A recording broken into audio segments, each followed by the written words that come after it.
welcome to this public awareness campaign brought to you by Rijksdienst Caribisch Nederland. This program will highlight the changes in the electoral laws for the upcoming March 2nd elections of the Island Council of St. Eustatius. I am Alida Francis, Communication Advisor for the RCN. With us today we have Island Governor Mr. Gerald Burkle, who will speak to us about the changes in the electoral laws. Governor, thank you and welcome. What am I supposed to do to be able to cast my vote? Thank you, Alida, and thank you for this opportunity to bring this information to the public of St. Eustatius. To be eligible to vote on St. Eustatius, voters must be registered within the voters' registry.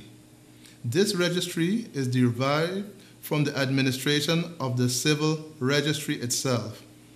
A voter should be 18 years or older and should have the Dutch nationality and be residing on Statia.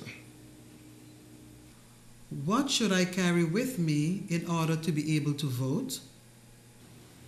To vote on St. Eustatius, you need a voting pass and a legally recognized identification. This can be your passport, your new ID card, or a valid driver's license. In addition, it's important to note that you must vote at the voting bureau, which will be at the public library. Voting hours will start at 7:30 a.m. until 9 p.m. In addition, it's important to remember that the elections will take place on Wednesday, the 2nd of March, and not on Friday, as we have been accustomed to in the past. Governor, what is a voting pass? A voting pass is your proof of admissions to the elections. You cannot vote without it. It should be viewed as an invitation to take part in the electoral process. This document has a unique number and special security features that makes it unique. What should I do if I do not have a voting pass? If you do not have a voting pass, if it was not received, misplaced, or destroyed, you must request a replacement at the census office. What should I do if I cannot go to the voting bureau to vote? If you cannot go to the voting bureau on election day, then you can vote by proxy. There are two forms of proxy available: the written proxy and the private proxy. The written proxy can be obtained by collecting a form at the census office, which must be signed by the proxy giver and the person receiving the proxy on your behalf. A proxy can be used if you do not have a valid ID, if you have not received your voting pass, or if your current ID has been expired for more than 5 years. Can you tell us more about the second form of proxy voting? The second form of proxy voting is the private proxy. The private proxy can be done by completing the form at the back of your voting pass. This can be done once you have received your voting pass and are unable to cast your vote on March 2nd. It's important to note as well that proxies can only be given to eligible voters.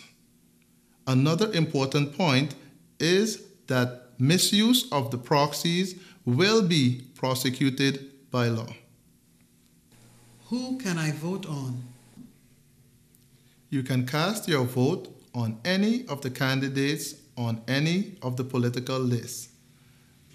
These ballots will be printed in black and white. This is different than in the past. There will be no pictures and no colors. What does the voting bureau look like? When you enter the voting bureau, you will notice a table with the members of the voting bureau are seated. You will also notice the voting booths themselves and the ballot box. Hand your voting pass and ID to the members of the voting bureau, who will then give you the ballot. Walk directly to an available voting booth where you will find a red pencil. Please notice there will be no curtains on the voting booth. Cast your vote on the candidate of your choice, then deposit your ballot in the ballot box. What should I do at the voting bureau? You must vote alone. To do so, unfold the ballot you received from the members of the voting bureau and use the red pencil to fill in the circle in front of the candidate of your choice. Then fold your ballot and deposit it in the ballot box.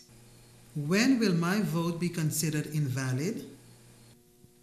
Your vote will be considered invalid if you make any other markings besides filling in the circle in front of the candidate of your choice. What can I do if I make a mistake on my ballot sheet? If you made a mistake, you can request an additional ballot from the members of the voting bureau. Remember, this can only be done once. Can I cast a blank vote? You can cast a blank vote. You do so by not making any markings on the ballot. The ballot should remain completely blank. Remember, if you make any markings of any kind, this ballot will be considered invalid, not a blank vote. What happens with my vote? On March 2nd, we elect the members of the Island Council. Your vote, together with other valid votes, will elect our next Island Council. These members will govern our island for the next 4 years. By casting your vote, you take part in an important democratic process that will determine our island's future. Governor, thank you. It was a pleasure having you. Thank you, Elida, and thank you to the public for watching this informative program. It is your democratic right and obligation to cast your vote in the elections of March 2nd, 2011. With your vote, you will influence the decision-making of our public entity for the coming 4 years. I thank you all.